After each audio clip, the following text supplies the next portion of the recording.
Welcome to the We Can Do It Women movement, where women 60 and wiser step into the spotlight and make the rest of their lives the best of their lives. I'm your host, Debra Morrison, a wealth building expert and champion for extraordinary women just like you. For over 47 years, I've helped women secure their financial futures, and now I'm on a mission to ignite a revolution, showing the world that at 60, 70, and beyond, some of us might be a nickel slower, yet we're all just getting started. Wendi Knox is coming to us today from Ojai, California. She's an author, artist, and an uplifter with quite the metamorphic midlife experience to share with us. Wendy's a powerful and inspiring example of reinvention and empowerment for women of all ages. Wendi, welcome to the show. Thanks for having me. I'm glad to be here. Absolutely. Well, you come with such high recommendation, and so we're eager to get to know you better. And just to give our listeners a little bit more background, I'm going to define some of that which I have researched, and then I'll invite you to add in as it is applicable. In your past life, you were the only female senior VP, that would be vice president, creative director at one of the largest ad agencies in LA, creating multimedia and campaigns for brands like Honda and Acura, small little brands, right? Following an unexpected job loss at 50, you experienced a miraculous encounter with hundreds of everybody listen, dragonflies that sparked a whole new purpose and inspired you to create a paradigm for transformation as we age. And now, as an award-winning brand storyteller, you're empowering women to change the limiting stories we tell ourselves sometimes, or other people tell themselves about aging. So talk to us about this unprecedented job loss. That had to be pretty devastating. Oh, it was. I had this huge job, and frankly, part of me, it was too good of a job to leave because I got to shoot commercials with the award-winning Coen brothers using William Wagman's dogs, driving Hondas. It was a very big career. And, advertising is a very youth-obsessed profession. And when I was younger, I heard a bunch of creative guys talking about this brilliant award-winning woman saying that she was a hack. Why was she a hack? Because she was 50. And I remember thinking, that is the craziest thing I ever heard. And when I turned 50, my male partner said, "You're not going to tell anyone, are you?" And I thought that was so insane. Of course, I told people. My husband brought a cake to the office, and a couple of months later, I lost my job, and they said it was cutbacks, but it felt a lot like ageism and sexism to me. And the good part about it was there was a part of me that knew I had creative contributions to make to the world beyond car advertising, as great as that was. And now I have an opportunity to write and paint and speak things that open minds, touch hearts, feed souls, and lift spirits. And that's really what my mission is. Well, and what a mission it is. I want to say I got your book from Muck to Magic on Kindle, and it is amazing. So Oh, I can't wait to have our listeners hear about the dragonflies. So talk to us about the plight and the transformation that you have experienced and continue to experience with dragonflies. yeah, it's the craziest thing because I was really never a big dragonfly person. I was more into ladybugs and butterflies. But one day after I lost my job, I was sitting in my backyard in Los Angeles at the time, and I was crying because I was stuck in the muck of worry, fear, and now what? I didn't have the heart to go back into another ad agency, and I just didn't know what I was meant to do. So I'm a big asker of the universe, a prayer. And I asked, I said, "Am I too old to reinvent myself? Please give me a sign." And I went for a walk with my dog Lucky, and I came home, and there in my backyard was a sign. I had no idea what it meant, but there were hundreds of red dragonflies whirling and swirling over our outdoor umbrella like nothing I'd ever seen. I didn't have a fountain or a pond or anything in my backyard. And I I couldn't believe it. I felt like a kid seeing a merry-go-round for the first time. And the thing is, those dragonflies stayed 4 hours the first day and came back 3 more days. And honestly, by that point, and they would always leave before my husband came home from work. So I started thinking, like, am I losing it? Am I hallucinating? Is this really happening? I had my neighbor come over to make sure I was seeing what I was seeing, and I was. And thanks to Google, I came to understand something that I'd never heard before, that dragonflies spend most of their lives, up to 4 years, crawling in the muck at the bottom of a pond. And they just look like generic brown, kind of creepy little bugs.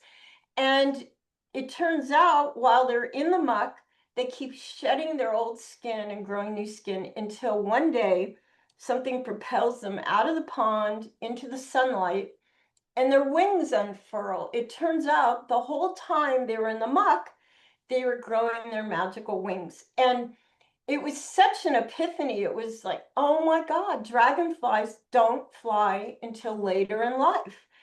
And I believe that was the message coming to me. I think, as nutty as it sounds, that they were saying, you're a dragonfly too. You're growing new wings later in life. And as if that wasn't enough, everywhere I went in LA, there were dragonflies on the 101 freeway, the 405 freeway, the 110.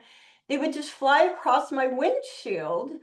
And on Hollywood Boulevard, Sunset Boulevard, I saw them everywhere I went. And then finally, my husband and I were on a little vacation in the town that we now live in called Ojai, and it's this magical little valley in California. And we were at this inn walking across the lawn to go to lunch. And I looked up and there was another swarm of red dragonflies. And I said to Will, my husband, who's come to expect weird things from me, but I said, I know this sounds nuts, but I think those dragonflies are trying to recruit me. I think they know I'm a writer and a brand storyteller, and they want me to get their story into the world. And that's what I'm doing now.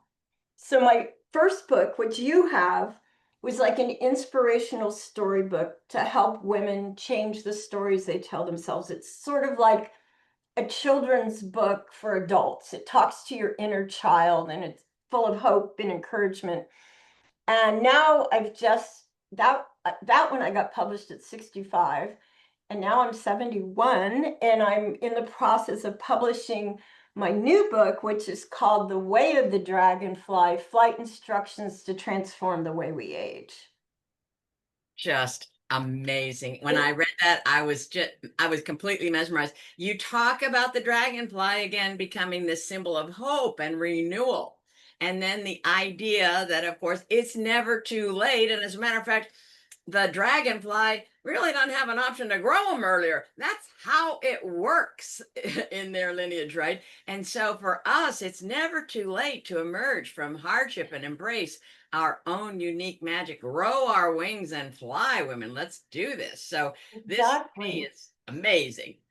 And you know, it's what's really amazing was right before we did this interview, I went outside to do a few deep breaths and kind of get grounded, and I couldn't believe it. There was a big red dragonfly right where I was standing. You know, it was almost like saying, good luck, have fun, we're with you. So I'm a little nut. I mean, you can see in my office, they're everywhere. It's just they remind me those times when I feel stuck to ask, okay, what magic is growing here? You know, and it's become a really good way to look at life, especially with all the muck in our world right now, you know. Wow. Isn't that the truth? Isn't that Mm. the truth? So I want everybody to know not only did she author the book, she illustrated it. So she's quite the artist. And you just can't, I mean, you're not going to see this now because it's too small, but the pictures in here are glorious. So did you always have a talent for art? Did it develop as you aged, or how did this come about? Because it's pretty darn good. Oh, thank you. Well, I'm not a trained artist, but I've always loved art, and I call myself an intuitive artist because, well, when I was a kid, I always was doing art projects and it was my favorite thing to do. But then, life sets in and I had a complicated kid and a really intense job, and there wasn't a lot of space for art. But when my brother-in-law was 44, I believe it was, he passed away. And I remember I used to always think to myself, when I'm an older woman, I'm going to sit in my garden and paint. And when that happened, I thought, what am I waiting for? And one day I was buying some art supplies for my son's nursery school class, and I saw a sign for an art class, and I have this inner voice. I call her Edna. She's the inner Edna, critic. yes, I want to hear about Edna. Edna's my inner critic, and she's saying, "Are you crazy? You can't take a class with your work and your this and it."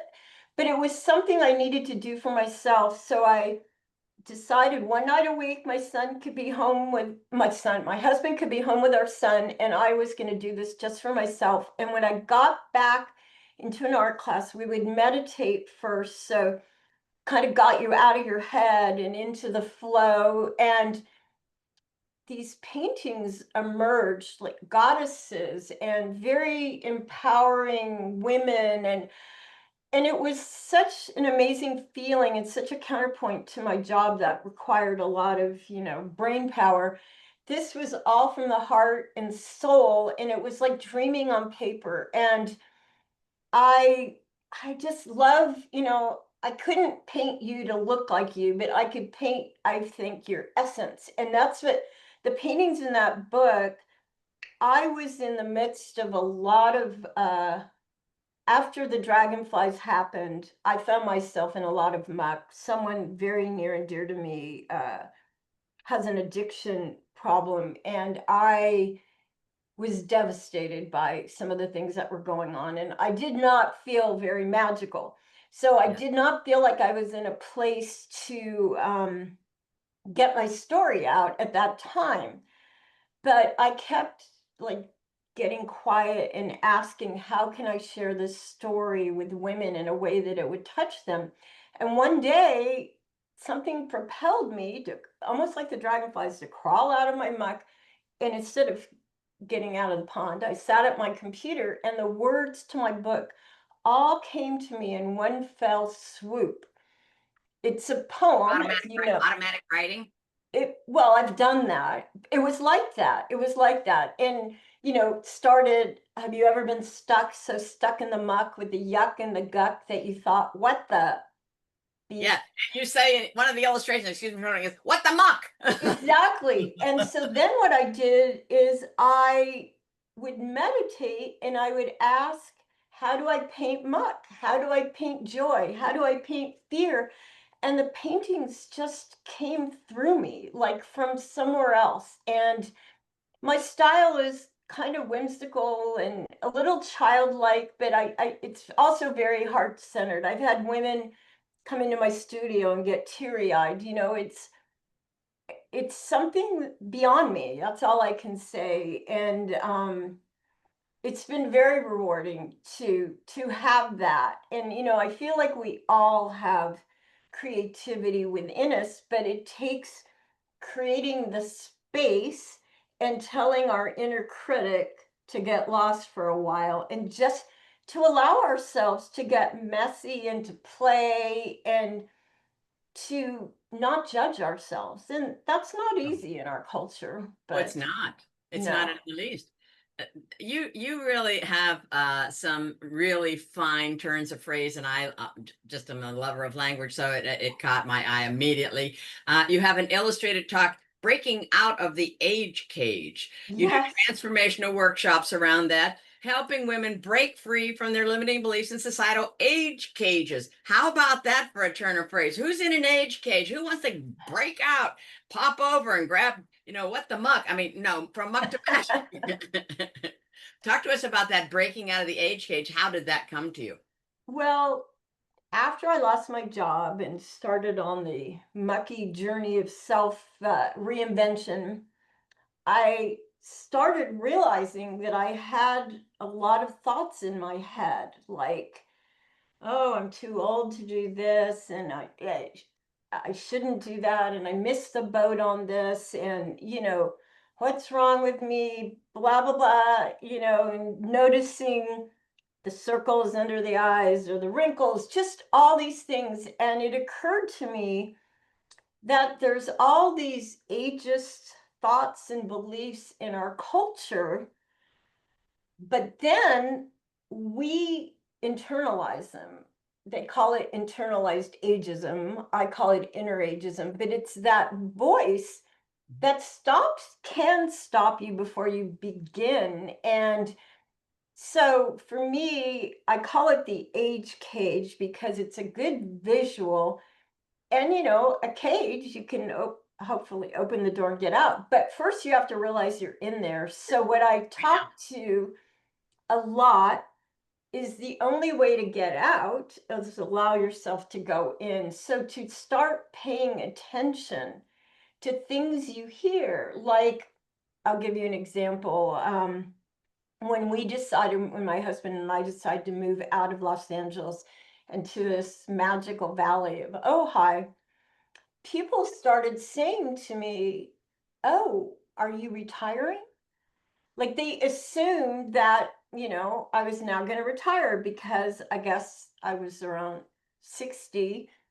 And it really bugged me because, first of all, I thought, how dare they think I look old enough to retire? And B, I just felt like I was just getting started.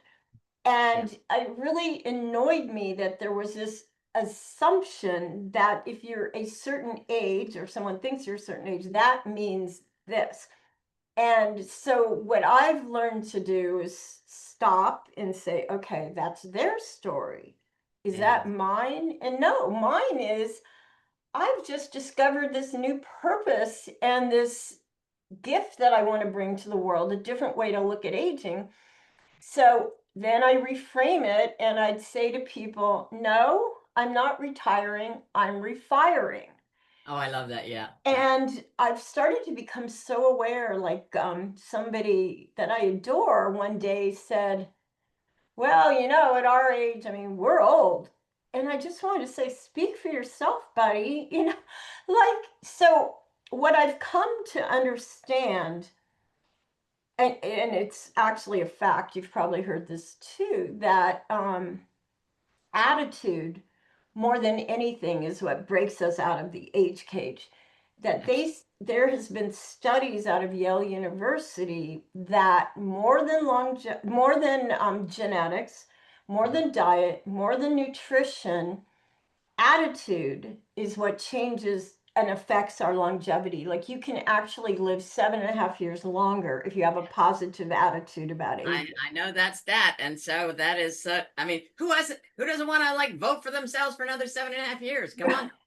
Yeah, exactly. So now what I say is I'm rebranding aging as a process of becoming more of who we are instead of less of what we were. Because, Uh, it's the old glass half empty, half full. Like you can look at, okay, I'm not as this as I was. Maybe I'm not as thin, or maybe I'm not as pretty, or whatever you want to say. But what have I gained? And I think if we look at it that way, you start to realize the gifts of getting older, and nobody really talks much about that. More confidence in yourself, more knowing yourself, more discernment, more perspective, more wisdom, and I want to bring that energy and that way of looking at into the world because there are 20-year-olds who are getting Botox who think they look too old. I mean, it's terrible what our culture has done, especially to women. yes. So I think our generation can set a different example, and that's what you're doing with your community, and that's what I'm trying to do. And it's it takes a lot to turn the train around, but I think bit by bit, thought by thought. I mean, if you say how do you break out of the age cage, I think one thought at a time, There you asking yourself, is this true for me? how does that limiting thought make me feel? Where did I get it from? You know, the in fairy tales, the older women are witches gobbling up Yes, children in the forest. You know, there's this demonization yes, there is. of aging women throughout our culture. So we have to work hard to change the stories. We do. And you dropped a real golden nugget, and I want to circle back and punch it. And that is, we want to become more of who we are, and I'll add, and are becoming, Yes. and less of who and what we were. And so, you know what? I mean, I just had my 50th high school reunion last year. And there was a marked difference between how people talked about what they were, and then people talked about what they were doing. Mm, I'm 69, so a lot of people are retired, and I don't know, they're doing some things that are kind of traditional maybe. But this golden nugget, I love more of who we are and not less of who we were. So that if we're feeling, women, this constriction, right? And you use that, yes. this constriction on our body, even if we start to breathe a little bit more shallow and we notice that's the first point, get conscious of it. And the constrictive self-worth messages that Edna or whoever our chatterbox can be called needs to be put behind us, and then grab the potential, by the steering wheel and go for it, because life is not a dress rehearsal.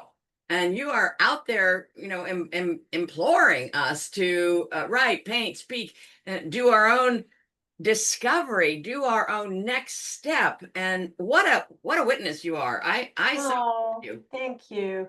Thank you. Well, you know, one of the things when I talk about in my book, I have these dragon flying lessons, and I talk about the dragonfly's journey and how that relates to our journey. And I say, who knew that my life coach would be a dragonfly? But so when the dragonfly is in the muck, something propels it to climb out of the pond.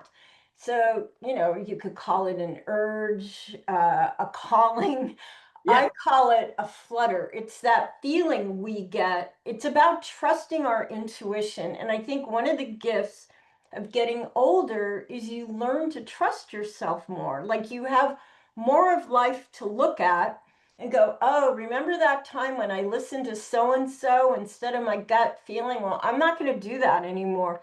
So I talk a lot about following your flutter and the importance of creating space for yourself. I've heard of women, you know, like claiming a closet as their space, you know, or like for me, I go outside every morning and sit under a pergola and I just spend quiet time listening to the birds, watching the hummingbirds, writing in a gratitude journal, but connecting and allowing myself to feel my heart, my soul, you know, and then creating from that place. And I think like when we allow ourselves to get quiet and to ask like, what did I love doing as a child? Because so many of us have gotten away from that. You know, for me, I had to wear this business hat and multitasking. But when I got back to sort of my creative roots, creating just for the joy of creating, it like woke something up in me. And I think, you know, whatever that is for you, it could be travel, it could be ice skating, it could be tap dancing, it could be cooking. But instead of looking back at the past with regret and forward with fear, I feel like we become more of who we are when we take some deep breaths and tune into this moment and what our heart is calling us to do. And that's how I try to live. It's not always easy, but that's, you know, that's how I believe we expand instead of contract.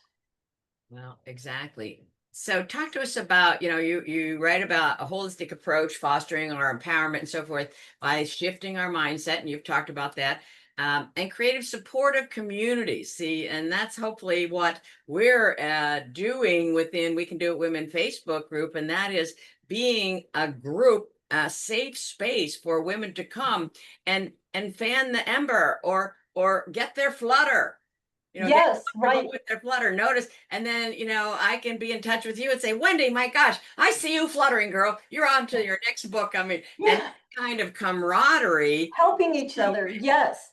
Well, right. so it's funny. One of the chapters in my book is called Find Your Fetch. And a fetch is a dragonfly equivalent of a gaggle of geese or a pride of lions. It's what you call. And so something I talk about, which I think is really interesting in this small town I live in, it's easier to do than like in Los Angeles, which was so huge and spread out. But I've become friends with people that are 20 years younger than me and several years older than me. And we cross mentor each other or learn from each other and support each other. And that to me is a really inspiring and empowering model for forming community. Yes. And also finding what I call cageless role models, like looking to other women, whether they're online, in books, in your family, who are aging in a positive way. Like in my family, I had this beautiful Russian grandmother named Anya, and our family thought it was really funny the way she lied about her age. So when somebody would say, "How old are you?" She goes, "Darling, how old do you think I am?" And then every year she seemed to get younger, and everyone thought it was so funny. But was it? Was it funny for me to learn as a young child that age is something to be ashamed of, to hide? So now at this point, I have some 80-year-old women in my life who are so inspiring and are learning new things and traveling and reinventing themselves. And so I think who we surround ourselves with, like your community, and there's other communities online that I've found for women 50 and over. And it just really helps to look to other people to see how they're handling it and to help each other overcome all the limitations that are out there. They say that there's this horrible adage that I heard, men age like a fine wine and women like milk. It's like society makes us feel like we have an expiration date on our foreheads. And Right. we need to help each other realize that that isn't true. And it's not always easy. No, no, it isn't. And yet it is so essential, is it not? Um, I am very conscious of our need to listen for the ageism Mhm. because, to your point, I mean, people say, "Oh, you look really great for your age," right? Well, Right. leave Yes. that for your age off, right? You look great, right? And so it so often in life, and this is because we're busy and so forth. You pass somebody, "Hey, how are you?" Fine. You're not fine. Maybe you buried somebody, a day ago, but it's fine. And so when we're not conscious of things and we're not listening, then someone say, "You look fine for your age." Say, "Oh, thank you very much." Instead of saying, "How about I look fine?" Yeah. Right. How about, I mean, question them just to just a little pregnant pause. And then how about if and then one and one make three. And that kind of contagion, I think, Yes. if there are a number of people sitting around, it's like, oh boy, let's be on top of this because listen, this is going to come from us. The guys aren't going to be, the champions of this. I mean, all a white man has to do to perpetuate sexism is nothing because the Yeah. system does it for him. And all any of us have to do to perpetuate ageism is saying nothing when these stupid ass things and comments come hurling down towards women because they do disproportionately. So talk to us about, you did your first solo art show at age 65. How did that come about? Well, so I got my book published, and I had this picture of when I had my launch party. I kept seeing this white gallery space with all the paintings from my book on the wall. And, I'm a big visualizer, and I have to tell Edna to get lost because she thinks it's very unrealistic.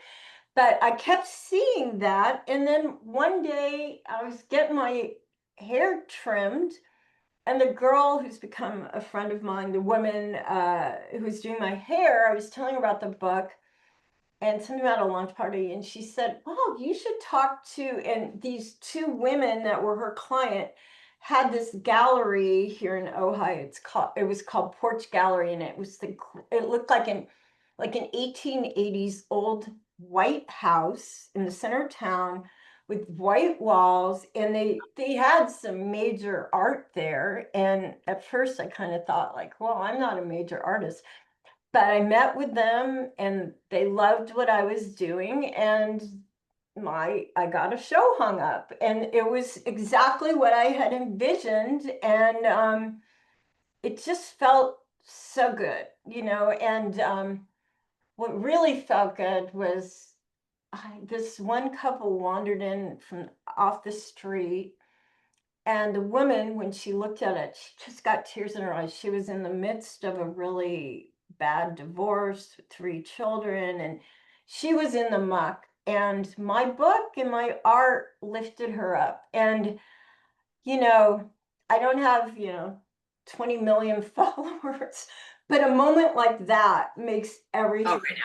so worthwhile, like one heart at a time. And so I haven't really done a lot of painting lately, but once I get this book like where it's meant to go, I'm gonna get back to it, and just for fun. Like I think that's a gift as we age, to allow ourselves to do things for the joy of it, not because it's a should or a have to or a deadline, but hopefully a lot of us have a little bit more freedom in our lives, Yes. and we can do things that fill us up from the inside, because then we have more to give to the outside. Amazing. Amazing. So, like, I'm gonna come back to a certain sentence that you mentioned at the beginning. So, your husband's like, "You're not telling anybody you're 50, are you?" So, No, that was my business partner. No, oh, my bad, my bad, my bad, completely bad. Yeah. So, your husband brought the cape. Kate, yes. All right. Well, kudos for him. I was gonna say, No, he's so supportive. I'm yeah, so how is he blessed. involved? Yeah. Yeah, yeah, for sure. Okay. So, talk to us. The second book, you just finished it. I think the title, I saw it printed 2 different ways. The Way of the Dragonfly, Flight Instructions to Transform the Way We Age. Is that it?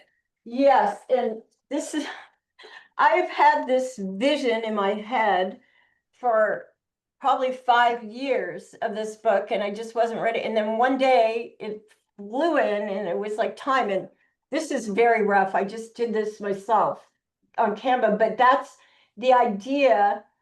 And then the back of the book is going to be the other side. So, and then the book tells the story we've been talking about, and then how it relates to your story. And there's 11 dragon flying lessons, and at the end of each lesson there are flight instruction exercises to do, and to help change your mindset and to help you rise up from the muck into your own magic. Because I don't know, I just feel that with all the patriarchal craziness in the world right now, women, especially older women, are such an amazing resource for wisdom and love and nurturing and all the things that the world needs. So I just hope that women, as we age, we turn on the light instead of dimming it, because I think that each of us in our own unique way has their own special light to bring into a world that has never needed it more. Could not agree more. And as soon as you say that, I think in analogies a lot. And so as soon as you said that about the flying and so forth, and you drop that word in, and I love it. And you say, for more information, fly over to Yeah, wendy.com. I love it. So that's my advertising background. of course it is. Well, I noticed it, so I'm delighted that you're using that. So I think of flying because I was actually wondering, and I thought I wanted to become a pilot. So I took a couple Mm. training lessons and so forth and so on. And of course, there's a certification program for a pilot, and then there's the instrument certification, and then there's, you can fly without the instruments and so forth and so on. And so I think it's an interesting analogy in life, at least that's coming to me, that we can be taught by works like yourself, witnesses, by your talking and your giving the transformational workshops about how we can get our initial pilot's license, and then Oh, how we can extend with some more continuing education from Wendi Knox and others to get our next degree where we can fly instruments or without oh, instruments, and we can y- graduate to become super duper pilots. yeah, pilots of our own lives. And no matter what turbulence there is, yeah, that is a good analogy. I think that if we look, to nature too, to me, nature is my greatest teacher because you look at the trees and how rooted they are and how they're reaching up to the light, up to the heavens and deep into the earth. And I feel like to get through all the changes and transitions of life, we need to be like the trees. I have a meditation, I think, in my book about being like a tree. And because they bend with the wind, it's such a beautiful thing. Or the way that they lose their leaves, but then they blossom or they grow new ones. And they're very good metaphors for helping us see aging in a positive light. And, listen, I'm also at the age where one of my dearest friends just lost her husband, another one, her husband is very ill. So I'm not sugarcoating the realities of what we're also dealing with as we get older. And I feel that we can still, even with the adversity and even with some of the realities, that our minds are our most powerful ally. That we're bombarded with anti-aging creams and hacks and this and that. And I think our minds are the most powerful pro-aging tool that we have because we've all known young people who seem old before their time and older people who seem Continue. perpetually young. And that's what I'm aiming for, no matter what happens. I mean, I had a knee replacement surgery a couple of years ago, and I thought, oh God, I must be really old now. I've got arthritis, but then I just started shifting that. And, we're going to go through the muck, but it's Yeah. how we choose to go through it and what gifts we can glean from it. And I think there's a lot of them. Well, this is, of course, I'm now still keep going with the plane analogy because that's how I roll. Are you And are you a pilot now? Do you fly? no, No. no, I do not. But like if things get too mucky on the ground, and we want to get in a plane, whether we're the pilot or not, but especially for the pilot, because we can take off in the middle of the night if we want. And when it gets bad here, we can just raise ourselves above the fray, right? Because Yes. it's not necessary to fight every battle, right? We want to be judicious about the expenditure of our energies and to keep our fluttering wings, supple so that they can take us out of danger. And then we come into a space where we can lull and be at peace. Your book is written about as the way the Dragonfly is written as part memoir, part guidebook, part rallying cry. I thought that was very descriptive. Oh, thank you. Yeah, I've had a few friends read it, beta readers, I guess they call them, and they said, oh, it's like sitting and talking to you. It's so encouraging and intimate and personal. And that's really what I want. I feel like we're just bombarded with so much information. I wanted to have more of a heart-to-heart conversation. Yeah. And I can't wait till it flies out into the world. So, Exactly, exactly. Yeah, you use good words like let's get away from the notion that we're going to be a part of a slow fade out, right? But no, a luminous, soul expanding metamorphosis. and you're showing us the way. This Oh, thank you. dragonfly, I didn't know it until I started reading about it, and I was like, holy moly, that like when people like are looking at a little butterfly that's still in the cocoon, and then somebody Yeah. tries to help it and rip it open, well, it's dead. Yeah. So in our own time, we're going to come home to ourselves, and the dragonfly presumably comes home to itself at some point and says, out of the muck into the sunshine, get my wings dry and out and able to take me to the next chapters. Well, there's this amazing video I found online where they actually showed the dragonfly's ascent. And it's so interesting because they completely drop their outer shell. And it's what's so fascinating is when they were in the muck and they're letting go of the old skin, growing new skin up to 15 times, they finally, when they rise up, they shed this whole shell and then their wings come out. And so, what it shows me is as we become our dragonfly selves, as we age, there's things to let go of. There's layers of letting go, letting go of who you thought you were, maybe the part of you that didn't have confidence or didn't believe in yourself, letting go of the things your family said to you. When I was growing up, I was very sensitive, I still am, and kind of moody. And my family used to tease me and call me Pitiful Pearl. I don't know if you ever knew, there was a doll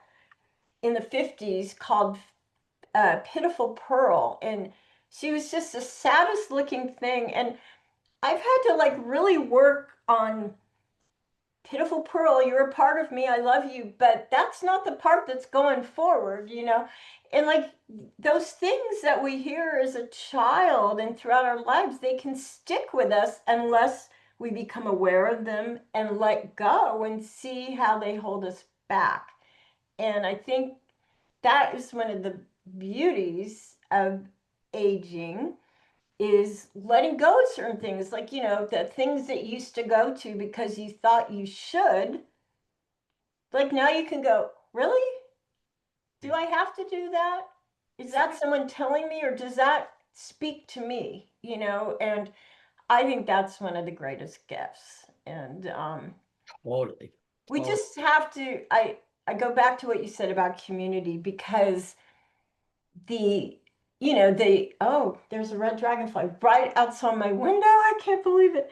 But they, especially working in a corporate structure, they make it you feel like it's women having cat fights and competing with Oh, each I other. know. Oh, that's so disgusting. Such an old, disgusting kind of male story. And what I love of this stage of life is all of us lifting each other up and helping us overcome our mental muck to find our magic. And that's what you're doing with this interview and your community. And it takes it takes a big village to do that. Yes, it does. This to me is really the choice that each of us has, and we become aware of it at various stages, and it's of course influenced by what is kind of happening to us. I mean, I just had a dear friend, a 35-year friendship, die the end of last month, my age, 69. Oh, And when these kinds of things, I mean, we're getting to the age where some of our friends are dying, and it's really shocking because you say to yourself, wow, when some people are able to live a longer life, then I then translate it and say, well, Deb, let's just be making good use of the time that you've been given, yes. because unfortunately my friend is gone. He and his bride and his widow would love for more time. And so Yeah. I think it calls us, if we're listening, Yes. into this responsibility to uh, be all that we can be. And you, among the other interviewees that we have hosted, have been complete examples and riveting, powerful women that have been successful in one vein, and then in you're very much in advertising, and yeah, that has an artistic bent to it. But to then start writing and publishing, and leading these workshops, I think is such a gift, and I thank you. Um, Talk to us about leading these workshops. How many do you do them a couple times a year? How do you organize I, workshops? it's a funny thing. My life used to be so scheduled because, you have this amount of time to come up with an idea and then sell the idea, then produce the idea, then edit the idea. I had that kind of life. And so now I really, if somebody asks me to do one, like I got connected to, I had a friend who lives in Texas. And when I was telling her what I was working on, she, oh my God, you should talk to my friend Liz. She's got this Moonacre Ranch and she wants to do programs for women. We talked, we hit it off. I did a workshop. Another one, a friend who lives here in Ojai, who's an amazing chef. She said, oh my God, so many of my friends are freaking out about turning 50, 60, whatever. You should do a workshop here and I'll make the food. So I'm just kind of, and another woman I met in Chicago has this amazing community. It's sort of a spiritual women's community called Altar, Altar, Altar Community. And it's really wonderful. They do such great programming. I wish I could go in person more, but we connected and I did like a workshop online for her group. So and she wants me to come back with this new book. So I'm just kind of allowing myself the freedom to live more organically and to, when there's an opening, go toward it, and I'm not the best at this point in my life of planning and I'm trying to not figure it all out, but rather to allow it and to attract it and to go with the flow. I guess I just had to work so hard for so many years against so That's many it. obstacles with so many people that now it's more like when I feel called or when somebody calls. So that's how I'm doing it now. And what I'm talking about is creating a workbook to go with this book so that other women could work together, kind of like that. Yes. What's that? What's that book called? Julia Cameron, The Artist's Way. Oh, yes. Like I'd You do. love to, like when I get the book published, maybe do some online workshops, and then maybe women can break into their own groups and dragonfly circles or whatever. I'm not quite sure how it's going to unfold, but I figure if hundreds of dragonflies could come to me with a message, this will come too. So, Again and again, I should yeah. say. I want everyone to fully grasp, and if everyone is, and I'm just repeating it, then it'll bear repeating. And that is the life of the dragonfly, the transformation from the small little, brown slug, whatever, this, not very beautiful, right? And then later in life, Right. that's their timing. And so let's adopt that timing, women, shall Right. we? Later in life. And maybe this is a great metaphor too, because now we've either done whatever society's expected of us, maybe had kids, maybe whatever, managed a household, whatever it is, maybe a career into that. And now a lot of women, because my master's in retirement planning, so I was attracting an older clientele. And a lot of times the women are like, I've already done the whole thing. I want to be on a board. I want to take a leadership role in this not-for-profit. And so this reinvention later in life is a Yes. call of the dragonfly to us to say, it's not too late. Right. It's the exact time for us to literally, as you say, what do you say? You get out of the dreaded blues and grays of life and literally become rainbows of possibility. Boy, that's rich. Yeah. Well, there's this artist who had a studio in Ojai. I don't know if you've ever heard of her. Her name's Beatrice Wood. Mm, And remember the movie Titanic?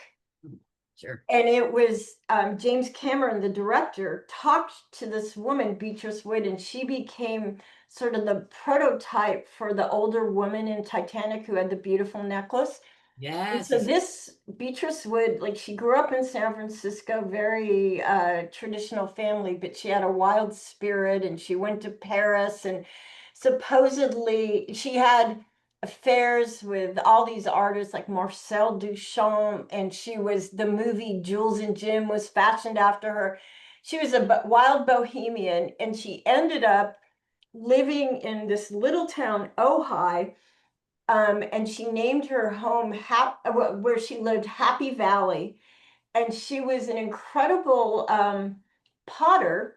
And people came from all over the world to visit her at her little studio. And I met her once. She had a younger houseboy, like, and I read her book. Her autobiography was called I Shock Myself. And she talked about how she'd been in love 5 times and married 3 times, but never to anyone she was in love with. She was very eccentric. But this is the part that really gets me. She said that her most productive creative years, and it was documented, were between 85 and 100. And she got up every single day and went to her kiln and went to her studio. And she created these very unusual glazes that a lot of was really revered in a lot of museums.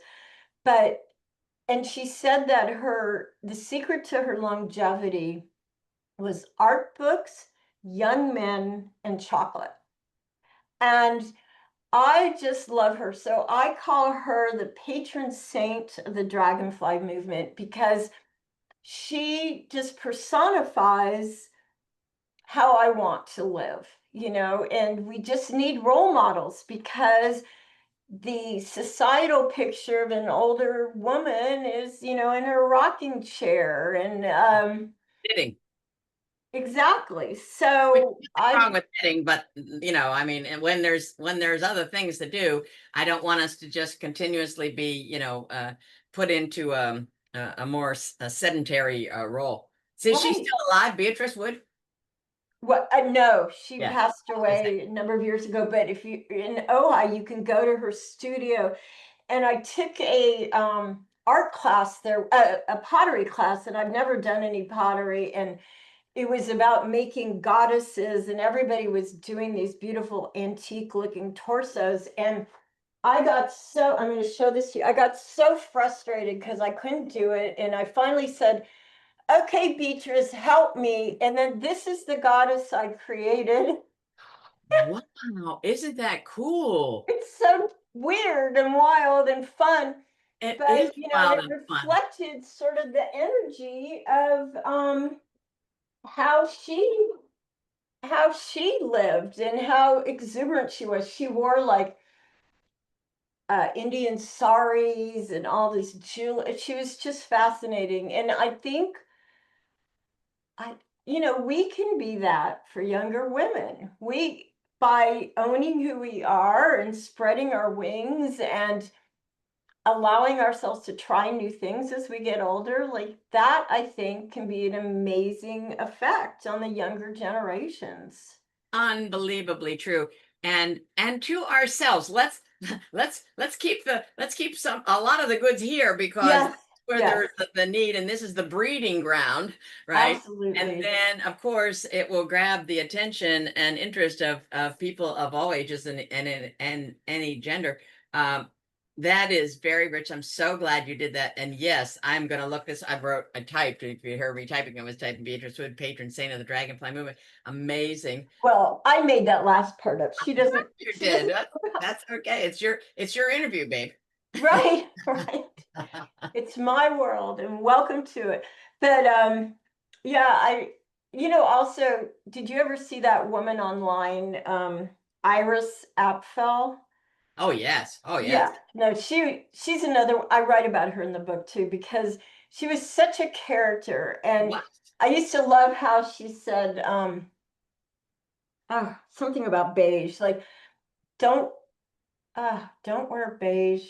I can't remember, but she was so hilarious, and she expressed herself through her outrageous clothes and colors, but it came from her spirit. Yes, it did. Yes, it. And she became an influencer at like, I don't know, 95 years old. I mean, it's Oh, yeah, I think started at like 95. Yeah, yeah. she Crazy. called herself the world's oldest living teenager. You know, it's like she just had so much humor and like I love that, you know, too much is not enough, like that kind of attitude. And, you know, I just think that's what I mean by becoming more of who we are. Like we don't have to be that, but what's the part of us that we kept locked away and how can we let her out? You know, that's what I think is interesting. So, It's completely interesting. Now, I invite everybody to fly over to wendyknox.com, Wendi, K, yes, I K, had to be different.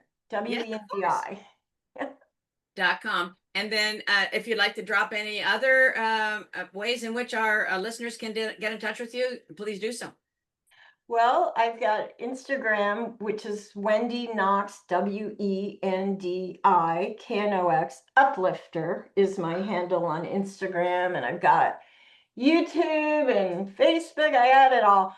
But if you go to my website, you can sign up for my very occasional emails. Like I said, I'm not very regular about anything, but you could get on the list and then you'd hear about my book and workshops and stuff like that. And what else can I tell? Oh, and you could see my other book, my first book. You can order it from my website or on Kindle, like you said. So, yeah, it's Wendi with an I. I was named Wendi with a Y, but I Oh, grew up in had a small school where there were way too many Wendys. So I changed mine to an I, and my mother never forgave me. I named you with a Y, but that was my big act of defiance. well, I love that. Boy, if that was the biggest defiance that any child reared against their parent, I will just be, I know, I I'll be didn't thanking God. really rebel till I got to 50, I think. So, Well, that was a cataclysmic moment with the whole losing the, the seniority, certainly the respect, all of the ensconced benefits of that corporate position, and yeah, the being salary in thin air, the especially. salary, right, the bends, right. But being in that thin air at the top, right, and then to be cast, quote unquote, what some people might say asunder, but boy, you were cast into this creative vein that you absolutely you fanned the embers of and let it bloom. And so I'm gonna give a plug again from Muck to Magic until the second book is out. And Muck to Magic has been described as, and I believe it is true because I've read a lot of it, a balm for the soul of any woman at any age who finds herself stuck in the muck of change, growth, worry, loss, fear, grief, overwhelm, inertia, exhaustion, or the mere messiness of life. Oh yeah, and it's messy. Like, And this is a balm. Thank you so very much. thank It's been you. my pleasure to have you here and to introduce you to our audience. And I am sure that people will be tapping you, hopefully, maybe for some workshops on their location and continue your work because I am completely impressed by it and gobsmacked at the ability for you to write and to illustrate as beautifully as you've done. Congratulations. Oh, thank you. Thank you. Well, you're a great interviewer. I really enjoyed this. It felt like we were just having tea together, so it was really fun. That's the whole idea. Well, Yeah, I'm going to bring this to a close and say thank you. Thank you, each and thank every you. one, for joining us on the We Can Do It Women show. Remember, I see you, I value you, and your greatest chapter is just beginning. If today's episode sparked something in you, I invite you to check out Wendy's sources, her website, and so forth, and also consider joining us in the south of France for a wealth and wellness luxury retreat. Boy, we are going to break out of our any muck and get into a complete state of joy, and we are going to learn how to, one, come home to ourselves, because there's been a lot of chaos here in the United States and around the world.